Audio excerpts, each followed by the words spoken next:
Bom, boa tarde a todos. Meu nome é Carlos Garcia, né? Eu sou da Universidade Federal do Rio Grande. Eu sou bacharel em Física, com pós-graduação em Oceanografia Física. Quando o Carlos Nobre me convidou para coordenar a subrede de zonas costeiras, eu disse para ele que eu era um homem do Mar Azul e não do Mar Marrom, né? Que seria um Blue Water, né? E não um Brown Water. Mas, de qualquer forma, eu aceitei o desafio, né, de coordenar um grande grupo que trabalha em zonas costeiras ao longo da costa brasileira. Então, nós temos uma página, né, que quem está aí com o computador acessando e-mail, se quiser entrar na página, ela está sempre atualizada. O José Henrique Milber é um oceanógrafo da área de biologia e a Margarete é uma ecóloga. Então, são os três assim que procuram conduzir os trabalhos, né? Principalmente a Margarete, que dá uma grande força para a manutenção e a união da rede.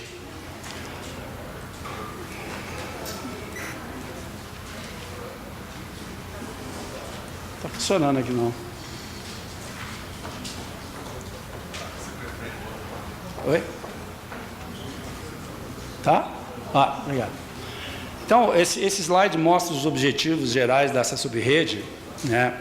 Então, eu destaco que os três primeiros itens, eles são fundamentais para a estruturação da subrede, que era avaliar o estado do conhecimento, né, das zonas costeiras, dos diversos ecossistemas que compõem a nossa zona costeira, identificar deficiências, lacunas, né, onde é que nós precisamos investir mais na formação de recursos humanos e o que é mais importante diante do quadro de mudanças climáticas, coordenar projetos, né, de tal forma que seja integrado, porque a zona costeira, o pessoal que trabalha em oceanografia, a gente costuma dividir a oceanografia em 4 grandes áreas, que é a física, a química, a geológica e a biológica.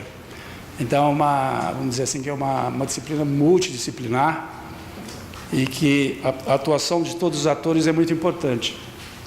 E finalmente, propor ações, né, em conjunto com a sociedade, mais no sentido de adaptações do que outra coisa. Uma briga aqui com o meu...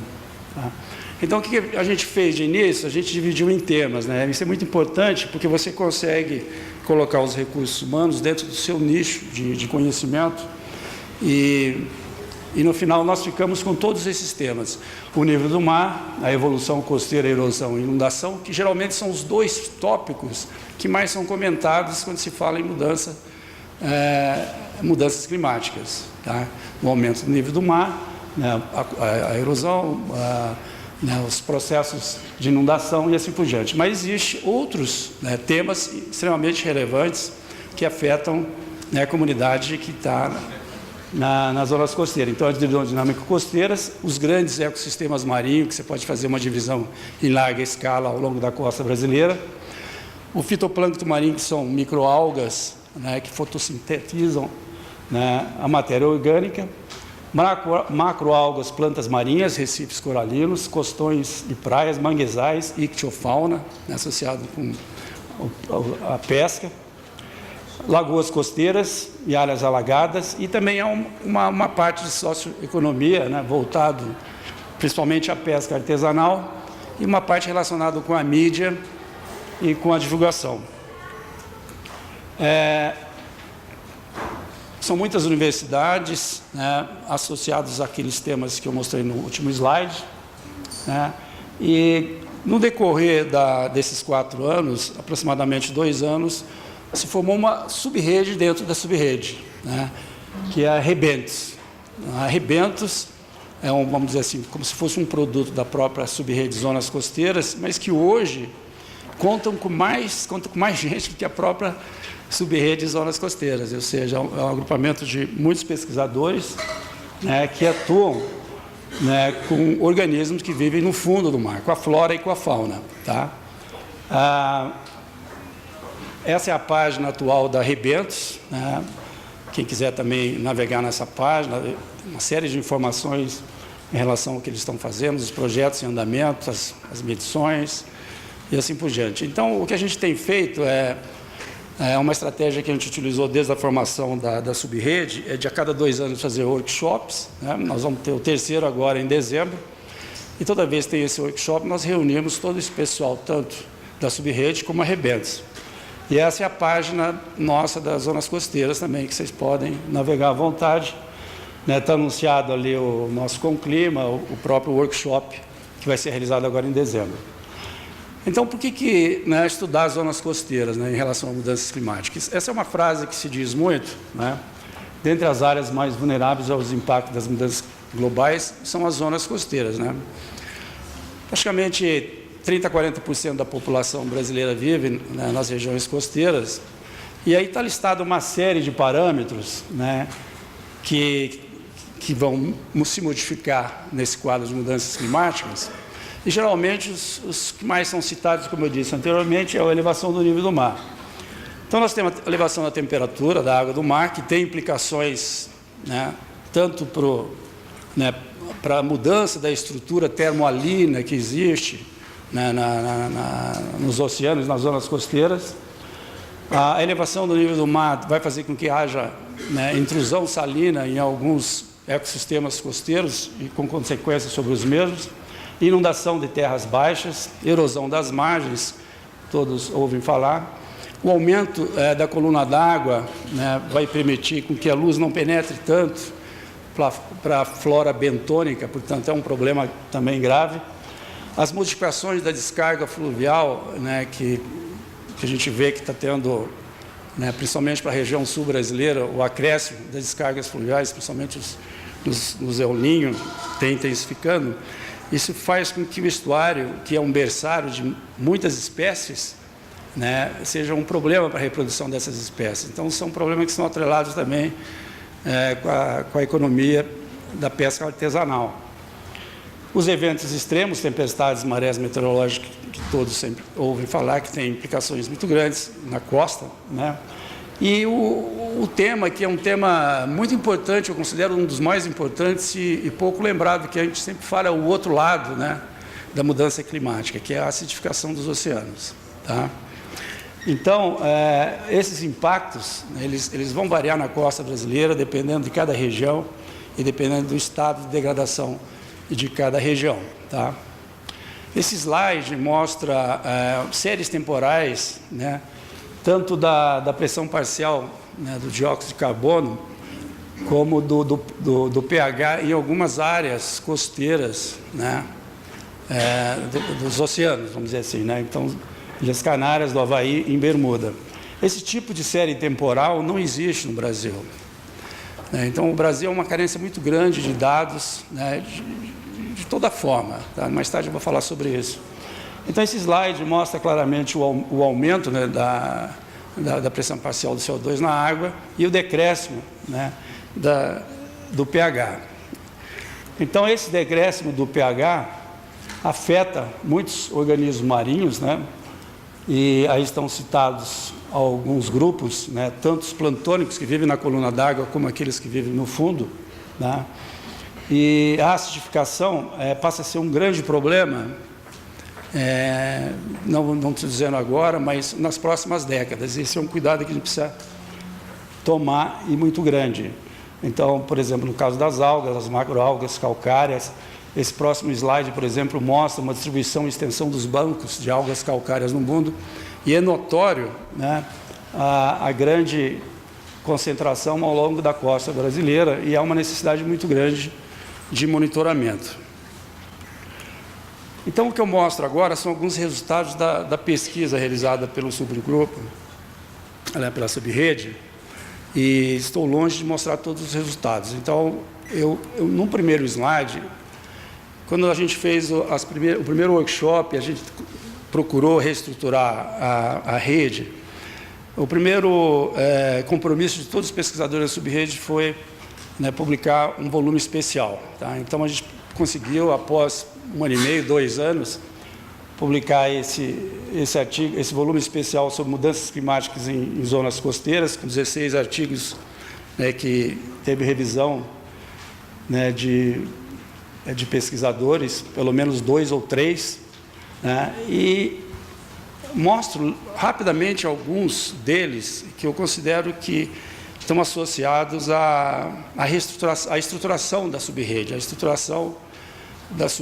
e fatos que eu considero importantes, né, na tomada de decisão por diversos gestores. O primeiro tem a ver com o nível médio da água do mar ao longo da costa brasileira, tá? Então, no Brasil, nós vivemos duas fases distintas, até 1990 e depois de 1990. Então, esses pontinhos vermelhos mostram, né, onde estavam os marégrafos, né, ou observações do nível médio do mar, mas que estavam associados com atividades portuárias, né, a elaboração de cartas náuticas e para navegação. Então, não existe nenhuma preocupação ainda com o tema de mudanças climáticas. Posteriormente, após 1990, né, juntamente com o IBGE, alguns desses marégrafos, né, estão ligados, né, à linha altimétrica de alta precisão do IBGE. Então, praticamente, somente após 1990 que nós vamos ter dados, né, perfeitamente alinhados com a rede altimétrica, que você pode, né, fazer grandes estudos sobre inundações a partir do crescimento do nível médio do mar. Então, a dificuldade é muito grande de prever a variação ao longo da costa, porque são muito poucos os pontos que são observados, e há uma necessidade da sua expansão e associar a rede altimétrica, como eu disse. Há um outro estudo feito por Nicolò e Peterman sobre a vulnerabilidade da zona costeira, considerando os riscos sociais, tecnológicos e ambientais. Foram feitos estudos para várias regiões, se não me engano, 5 ou 6 regiões, ou micro-regiões.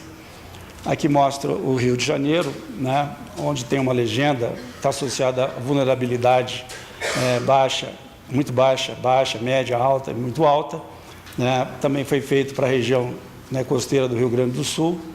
Né, e uma consequência assim, desse trabalho é algo que sempre se comenta, né, que a vulnerabilidade está associada nas regiões densamente povoadas, né, socialmente carentes, né, com redes tecnológicas mais diversificadas e competitivas, com novos, que sofrem a competição de novas tecnologias. Como a gente não tem séries temporais, houve um grande esforço de buscar nas imagens de satélites algumas análises de variabilidade climática e também de tendências de longo prazo. Então, esse é o artigo conduzido pela Ciotti e coautores. Essa é uma imagem média da concentração da clorofila superficial dos oceanos. Tá? É um pigmento que está em todas essas microalgas marinhas.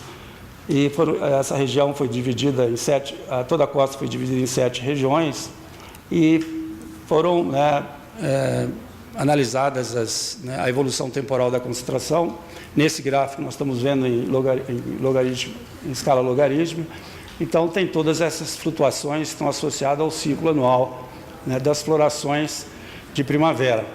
Existem muitas lacunas nos dados satélites, e essa é uma parte em que a costa brasileira não era mostrada. Era uma época em que os satélites não tinham uma facilidade de armazenamento de dados, né, o que ocorre a partir dos anos 90.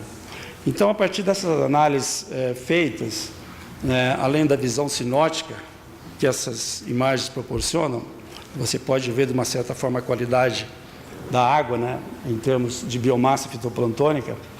A variabilidade temporal em todas essas regiões foram, né, encontradas, né, os seus ciclos característicos e associados a alguns processos oceanográficos, mas não se observou nenhuma tendência de longo prazo baseada nessas séries, né.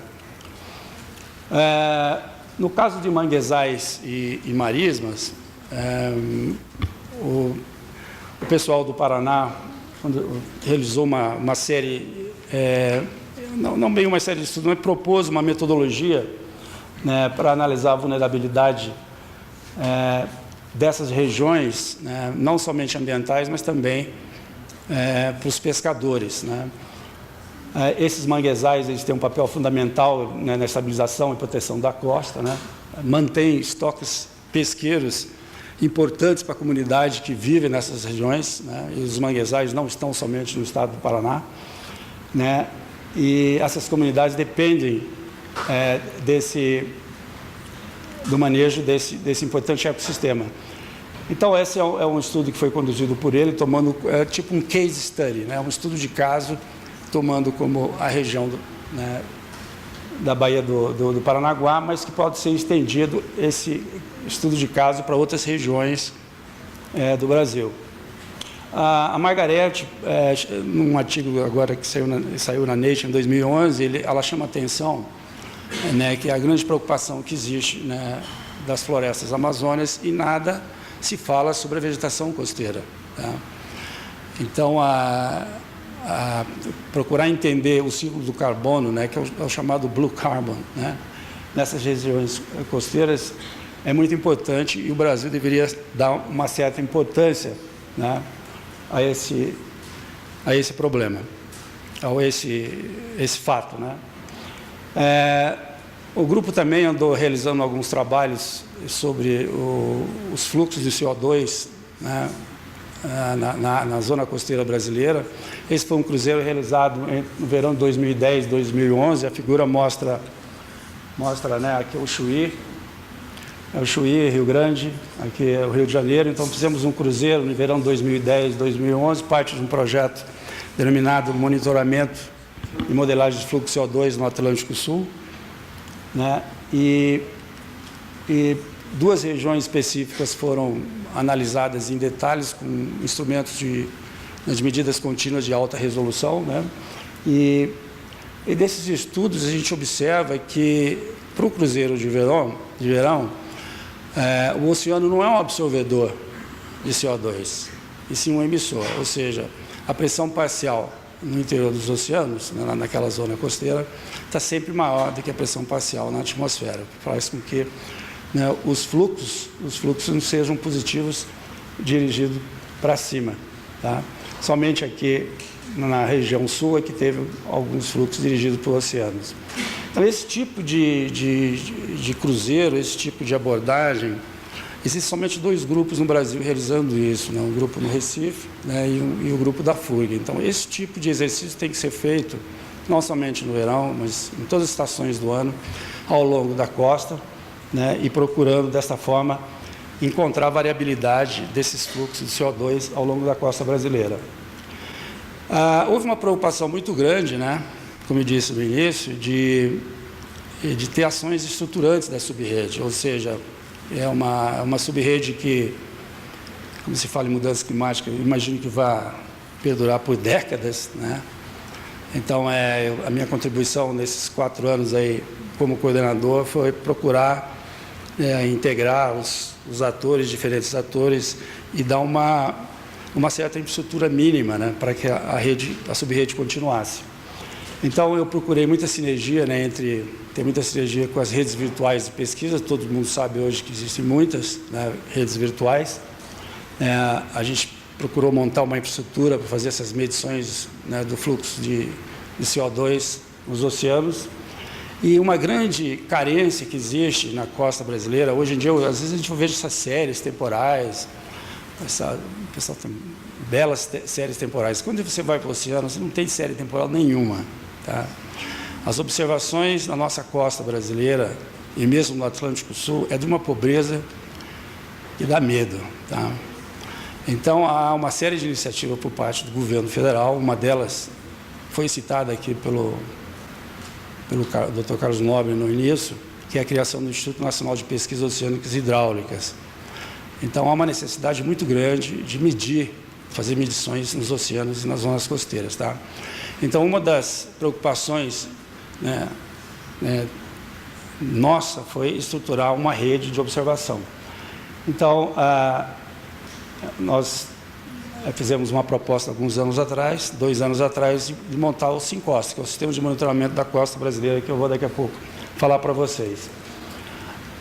Nós realizamos, como eu disse para vocês, a gente realiza workshops a cada 2 anos, o último foi em 2011, em Salvador. O bom de zonas costeiras é que os workshops são sempre em zonas costeiras. O próximo é em Florianópolis, tá, pessoal? Foi para a Bahia, primeiro foi em Rio Grande, depois... Então, nós fizemos em Salvador, e aquela grande discussão, 3 dias, coisa e tal, que todo mundo conhece. E aí, os principais resultados foram esse: estabelecimento de redes observacionais, né, imprescindível, essas redes, padronizar, né, melhor, fortalecer, né, e protocolos metodológicos. Isso é muito importante, diversos grupos trabalhando em diversos laboratórios, você tem que ter um padrão, seguir esse padrão. A rigidez é imprescindível, caso contrário você não pode fazer, entende, comparações entre dados. Fortalecer novas linhas, tá? No caso seria eventos extremos, acidificação e ciclo do carbono. Formação de recursos humanos, a gente vê que é um problema ainda, né? E divulgação científica, né? E a Rede Clima agora está, né, preocupada com esse assunto, tanto é que criou uma sub-rede. Essa é a infraestrutura para medidas contínuas de CO2, então é um container Baby, aqui onde todos os equipamentos estão montados aqui dentro, você coloca dentro do navio e você pode percorrer a costa brasileira inteirinha fazendo essas medições, tá? Isso aqui não é o símbolo da Olimpíada, mas parece um pouco, se eu mexer ali, mas são os 4 NCTs que foram aprovados, né, em 2010, no edital de 2010, em que envolvem centenas de pesquisadores coordenados por 4 pesquisadores, né, nível 1, A ou B, né? O Landim da Bahia, o Brandinho de São Paulo, o Coutinho da IAPM e o Felipe Nicheski da FURG. Então, há uma intersecção entre todos esses INCTs, tá? Tanto de instituições como de meios flutuantes, que às vezes utilizam o mesmo, ou mesmo de temas, tá?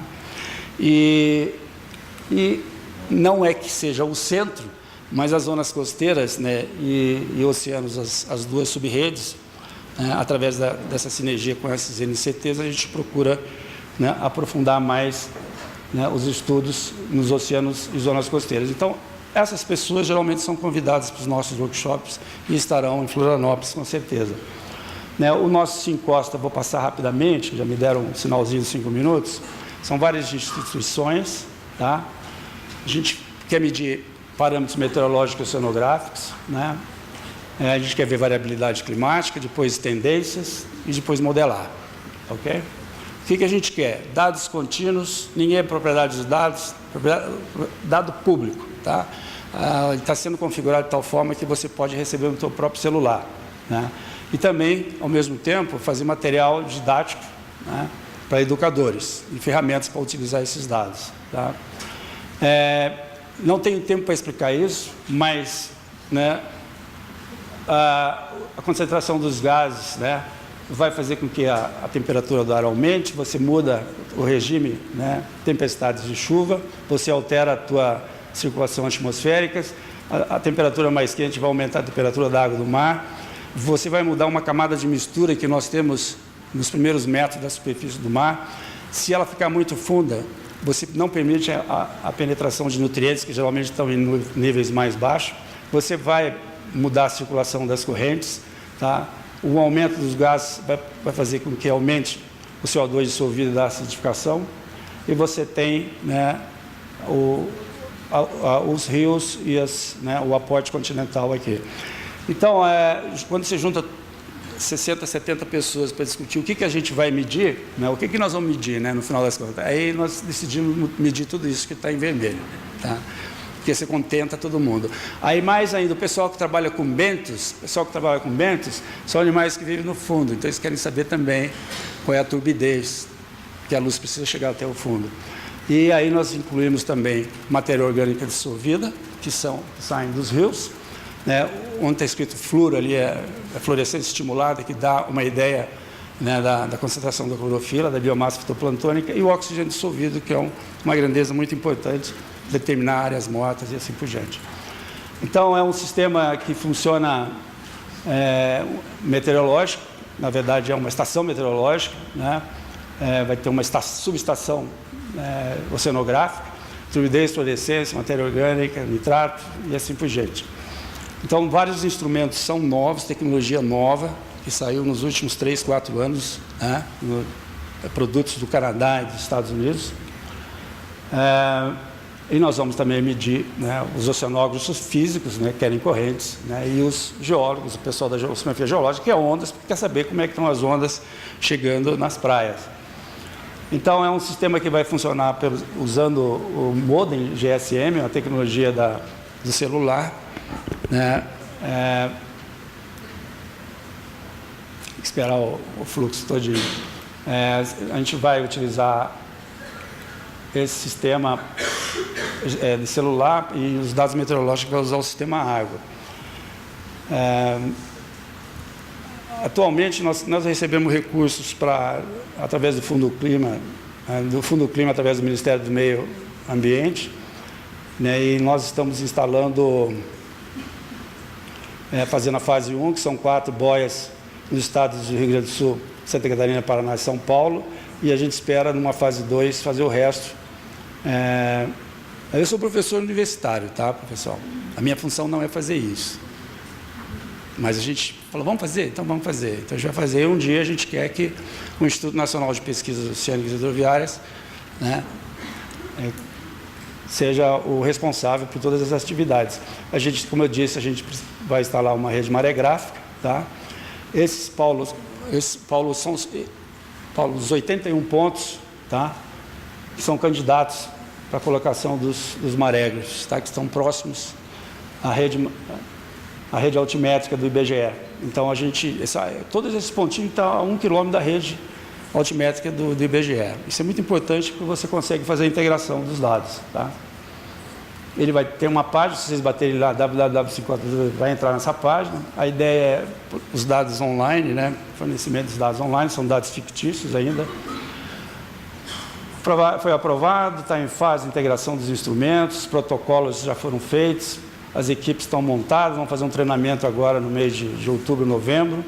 E a gente espera instalar o sistema até o final do ano, né? Paralelamente, a gente obteve uma aprovação de um edital, porque quem faz esses equipamentos são canadenses e americanos, tá? Então, a gente vai colocar 5 estudantes, né, com bolsas SPE para treinamento nos laboratórios, já combinamos com as empresas, né, e vamos ter bolsas de pós-doc e doutorado de sanduíche também. Ou seja, monitoramento de propriedades meteoceanográficas tem que ser parte integrante do desenvolvimento tecnológico no país, tá? Não pode ser... Tem uma série aqui Como é que está meu tempo? Acabou, né? Tem uma série de resumo aqui que eu não vou ler, tá? Que simboliza mais ou menos o que a gente fez. Tá? E aí deixo o último slide, né, que Florianópolis, né, vai ser na Praia dos Ingleses, para quem não conhece. Então a gente vai discutir os recentes avanços, né? A gente vai discutir a sinergia entre essas redes virtuais, as redes de monitoramento, dentre elas o Sincosta, e eu espero que haja uma discussão sobre o INPO, né, que é o novo instituto que foi criado aí, né, no país, uma organização social. Tá? Com isso eu encerro. Muito obrigado, se eu passei um minutinho aí. Tá bom?